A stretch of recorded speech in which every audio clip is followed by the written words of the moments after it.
everyone, welcome back to today's video. I hope that you're all doing well, and I hope that you've enjoyed my previous videos that I've posted. I really love sharing financial content with you guys. I think it's so fun, and I think that the conversations that we have amongst ourselves after those videos are posted are great, and I would love to continue to share the knowledge of finances that I have with you all. So let's get into this video. Today I'm going to be talking about something that is very near and dear to my heart, and it is how the youth can save money in the best way for their first home. Everything is just so expensive now. My first house, the cost of it compared to what they are now is extravagantly different. And what I did in the past, if I were to have to repeat that now, I would have to be a lot more aggressive with my savings.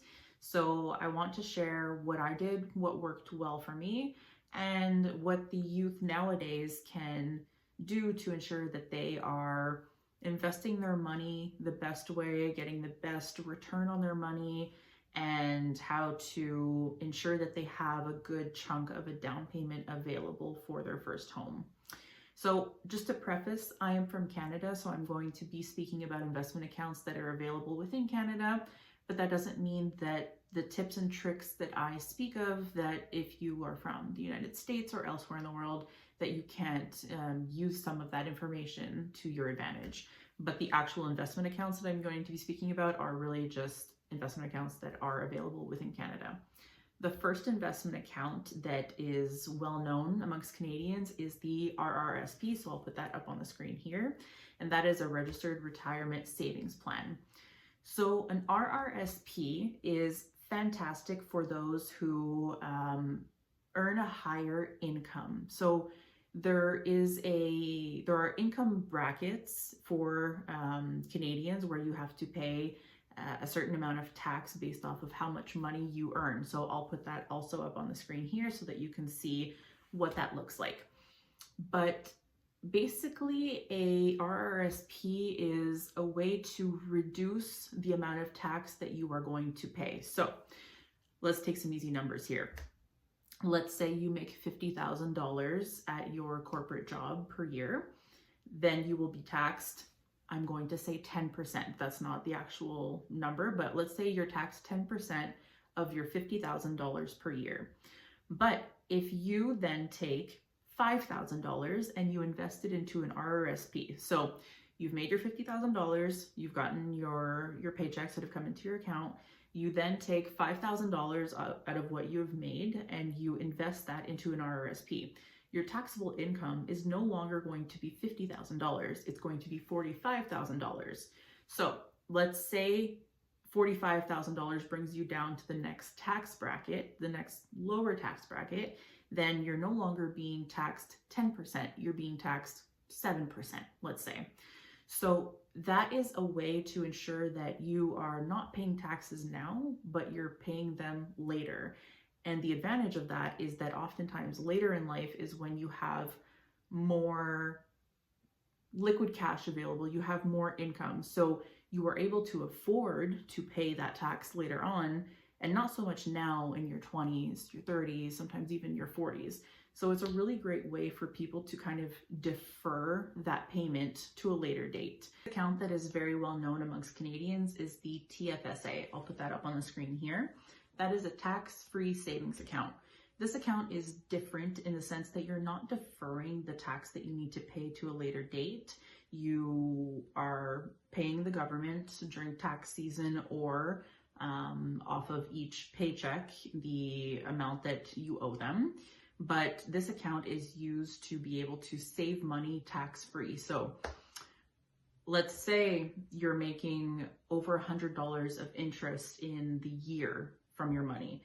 Most of the times you will be charged tax on that $100 a year. So $100 a year is a small amount. You're not going to pay much tax off of that, but let's say you're making a few $1,000s in interest off of your money every year, then you would have to pay tax on that. So by having your money in a tax-free savings account, the government cannot charge you any tax off of your interest. Your money is your money. It's non-taxable. You can withdraw your money at any time without having to pay any tax. It's basically liquid cash, and it's kind of sheltered in a sense. nobody can touch it. Nobody can come and say, give me some money off of your money. That's your money. You leave it there. You do what you want with it. You invest it into mutual funds if you wish, into stocks, or you just leave it there as liquid cash. But it's really a way for Canadians to grow their net worth tax-free. So during the course of this video, I'm going to describe these two accounts a little bit more in detail and explain why the youth should pick one account over the other to save for the down payment for their house. So let's look at this, guys.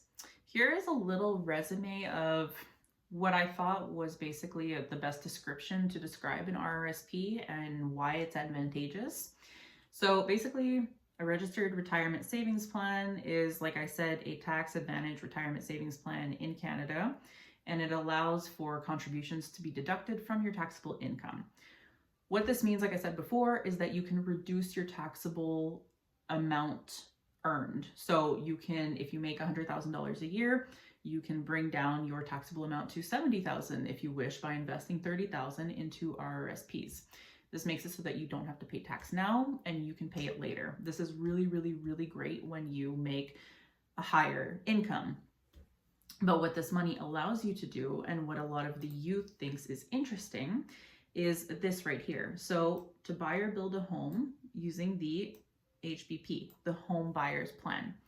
In short, what this means is that the money that is in your RRSP, if you have $50,000 saved up in it, you're allowed to use up to $35,000 towards a down payment for your first house. So first house, it's not on your second home, it's not on a rental home or anything like that, investment property, it's on your first ever home. You can take money out of your RRSP only this time without having to pay tax on it. Because typically when you take any money out of your RRSP, you have to pay up to 35% tax on it based off the amount that you wish to withdraw. But this is the only time in your life that you can take money out tax-free and use it towards the down payment of your home. A lot of people think, wow, how amazing, that's fantastic, because you're investing your money into an RRSP. You are probably investing that money into mutual funds, stocks, and you are also making interest off of that money. So your money is making money for you, and then you can also take that money and use it towards your down payment. But what the youth doesn't realize, or maybe doesn't take into account, is that this money has to be paid back in 15 years. So you're borrowing from yourself, but you have to pay yourself back, and that has to be done within a 15-year time frame. So I will show you not a comparison, but I will show you a little graph of in Brampton, Ontario. So I'm choosing our scene as being Brampton, Ontario, what the housing market looks like, what the average salaries are between the ages of 18 years old and 25 years old, where that's when the youth is most likely saving for their first home, putting money aside and doing whatever they can to save a good chunk of money. I'm going to show you what the cost of a mortgage is, what a weekly and monthly mortgage payment looks like, and then on top of that, how much you have to allocate every month to pay back what you have taken out of your RRSP. So if you can already tell from the route that I'm going with this video, I am more pro TFSA for the youth, and not entirely, but I believe that you should be investing the majority of your money into a TFSA and not into an RRSP. RRSPs are fantastic. I take advantage of mine every single year. I believe them to be something fantastic that is offered to us by the Canadian government, and I utilize it to its full capacity. An RRSP, you can invest 18% of your past year's income into your RRSP. So depending on the amount of money you make, that is a decent chunk of money that you can use to reduce your taxable income. So it is truly fantastic. But for the youth, it is more beneficial, in my opinion, to be investing into your TFSA first, or primarily, I would say probably investing 80% of your savings into your TFSA and possibly a 20% into your RRSP if you wish to. But primarily it should be into a TFSA, and that way you do not have to borrow against yourself when it comes time to purchase a house to use a down payment. If you invest $35,000 into your TFSA, also once again into mutual funds, into stocks, you'll make interest, your money is making money, it'll be more than $35,000 at the end of the day anyways, but you just take that money out afterwards and you use it for the down payment for your home, and you don't have to worry about paying yourself back in 15 years. So this is just my opinion. You take it with a grain of salt, but I believe that to be more beneficial for today's youth. But let's get into TFSAs a little bit. So a TFSA, as you can see here, is a tax-free savings account. So the great benefits of a TFSA are the following. You pay no taxes on any investment earnings. You contribute even if you're retired or not employed. So an RRSP is limited to income earned during employment, 18% of the income from your last year's pay. This, you can contribute the maximum allowed amount every year, even if you're not employed. Contribute for as long as you want to. There's no age limit. If you don't contribute last year's amount, you can make up for it this year. So whatever you don't contribute in the past years is rolled over into the next year's amounts. You can withdraw your money at any time for any reason. You pay no tax. It's yours. It's literally your money. The government's not touching it whatsoever. And you can use a TFSA to save for anything while also saving for retirement in an RRSP. So like I said before, I believe that the youth should be investing approximately 80% of their savings into a TFSA and, still keep investing in 20% into an RRSP, because you're still getting a return on that money, and you're still going to be increasing your net worth at the same time. Limit for a TFSA is $7,000 per year. This amount goes up, it fluctuates based off of the cost of living and whatnot, and whatever interest rates the Bank of Canada comes out with every year. But right now in 2025, we're at a $7,000 cap. So the typical age that youth will be saving for a down payment, actively or not actively, it all depends on the year, if they're going to university, if they're in the workforce or whatnot, it varies, but it's between the ages of 18 and 25. And it could be longer and it could be shorter, but it's approximately 7 years time that the youth saves for a down payment for a house. So $7,000 per year, let's find my calculator. $7,000 per year times 7 years would give you $49,000 of non-taxable income. This is your money, liquid cash, and that's if you're investing the maximum, right? Because $7,000 is the cap. But depending on if you live in an apartment or if you're still living with your parents, everybody's situations are a little bit different. But if you invest $7,000 every year for 7 years, you can save $49,000 towards your down payment. My example with the usage of an RRSP before was that you can use what is called the home buyer's plan to borrow against yourself up to $35,000 to use that cash down as a cash down for your home. But what ends up happening is that $35,000 you need to then pay back, and that has to be paid back within 15 years. So let's just say your mortgage is, you're paying it for 25 years. Then you need to take into account what amount you need to pay weekly, bi-weekly, monthly towards that amount. But then you also have to take into account the $35,000 that you need to pay back over 15 years. So whatever that amount is over 15 years is tacked on to what you owe on your mortgage. And then you have a larger lump sum of money that you have to pay every single week, month, whatever. But people tend to forget about that aspect because they think, I saved money in my RRSP, I'm not taking it out, it's liquid, I'm gonna pay, I'm gonna put this towards my house, but they always forget that they have to then pay it back. So I truly believe that a TFSA is more logical for the youth to be using as an investment tool. And let me show you why. Okay, so as you can see here on the screen, the average salary in Brampton, Ontario is around $52,000 a year. For the purposes of this video, I'm going to go up a little bit. I'm going to say that we're going to base this exercise off of a $70,000 salary. So in Brampton, if you were to start out and buy your first home, your first condo or whatnot, the prices average between $400,000 and $900,000. It is a crazy, crazy high amount. So the cost of living is just extravagant, and our youth needs to be able to know how to save their money in the best way possible. So let's say we were to take a $400,000 condo and see what the mortgage payment would have to be. I'm going to put in the price of the property being $400,000. The down payment amount, I'm going to put $35,000 cash, because let's say that somebody is using 35% of the $35,000 of the money from their RRSP in this example.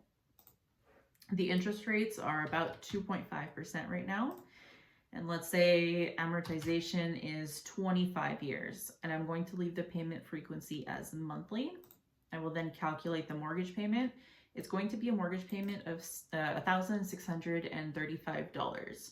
So let's use that number in my budget spreadsheet and see how that fits in with the salary of $70,000, how much the person will have left at the end of the month.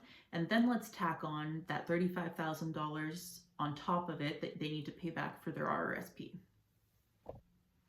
So like we said, for the purposes of this video, we're going to use a $70,000 salary as an example. So I'm going to get out my calculator, and I already checked to see what the net pay for a $70,000 salary is in Ontario, Canada. And that equals out to $49,934 yearly. So we're going to take that and divide it by 52 weeks, and that gives us $960 as a net pay that this person is going to receive every week. So let's input that in the spreadsheet. So that will be $960 and 26.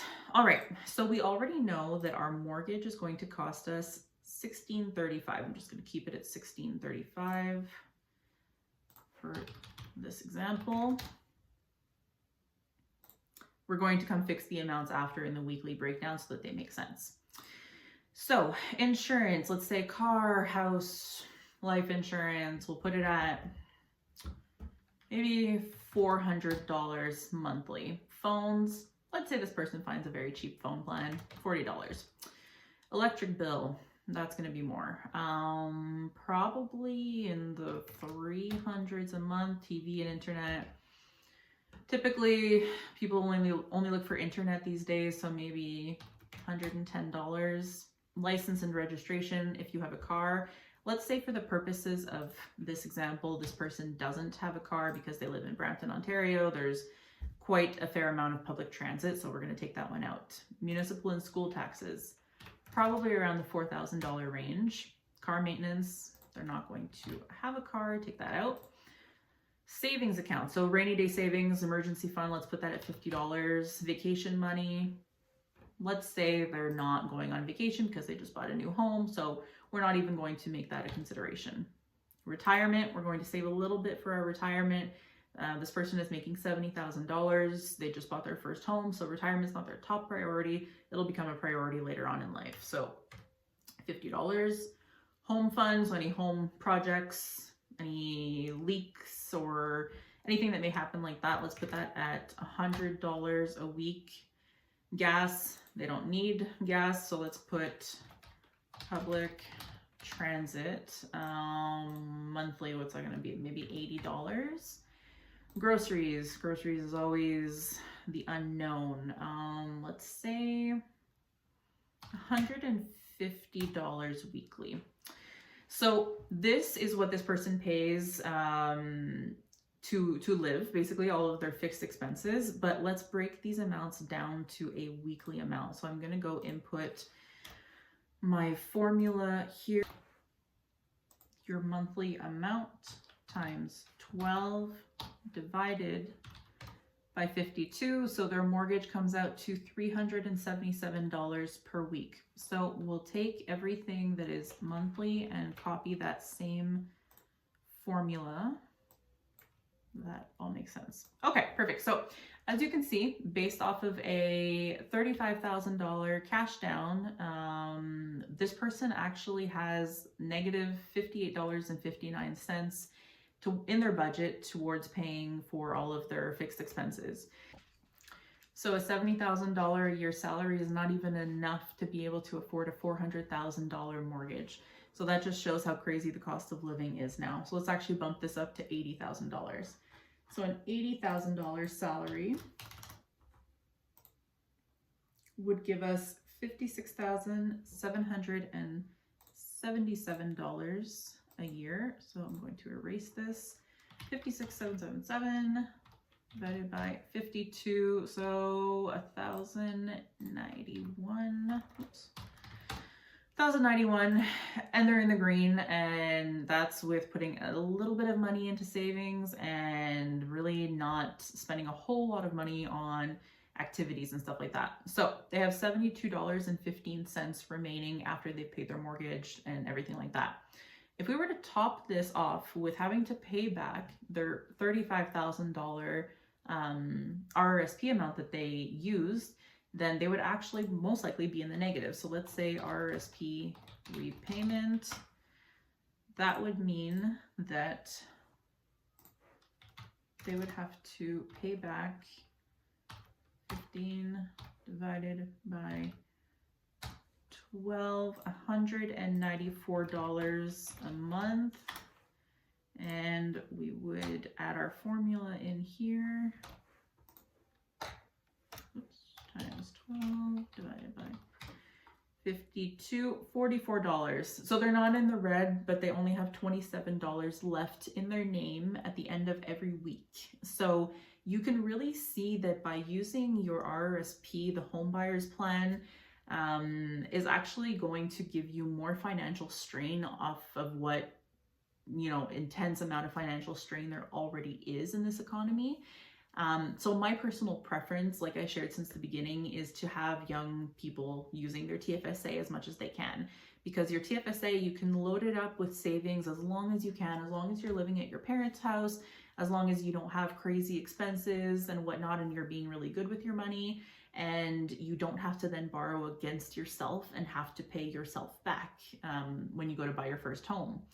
RRSPs are fantastic when you reach a higher income bracket and you're able to allocate that money towards your retirement without also having to allocate a certain amount of money towards paying for your first home. So to summarize, RRSPs are fantastic. They are such a great tool, but in today's economy, when the costs of houses are so insanely high and the wages haven't increased as they really should, it is much, much better for our youth to be investing in TFSAs where the money stays yours. It's not taxable. The government has no rights over the money when you come to withdraw it.